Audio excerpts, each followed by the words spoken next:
ఉత్తరాఖండ్ను వరదలు వణికిస్తున్నాయి. గత వారం రోజులుగా ఎడతెరిపి లేకుండా వర్షాలు కురుస్తున్నాయి. డెహ్రాడూన్, నైనిటాల్ సహా పలు ప్రాంతాల్లో భారీ వర్షాలు పడుతున్నాయి. వానాల ధాటికి వాగులు, వంకలు పొంగి పొర్లుతున్నాయి. నదులు ప్రమాదకర స్థాయిలో ఉప్పొంగి ప్రవహిస్తున్నాయి. కొండ ప్రాంతాల్లో భారీగా కొండ చర్యలు విరిగి పడుతున్నాయి. లోతట్టు ప్రాంతాల ప్రజలు, పర్వత ప్రాంత ప్రజలు తీవ్ర ఇబ్బందులు పడుతున్నారు.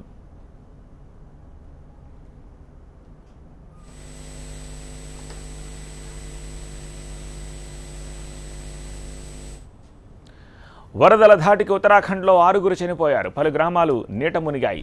చమోలి, అల్మోరా జిల్లాల్లో కొండ చర్యలు విరిగిపడడంతో కేదార్నాథ్ యాత్రికులు ఇబ్బందులు పడుతున్నారు. వరదలతో గంగా, అలకనంద, మందాకిని, సరయూ నదుల్లో ప్రవాహం పెరిగిపోయింది. రాష్ట్రంలో వరదల పరిస్థితిపై రాష్ట్ర ప్రభుత్వం ఎప్పటికప్పుడు సమీక్షిస్తోంది. వరద బాధిత ప్రాంతాల్లో సహాయక చర్యలను ముమ్మరం చేసింది.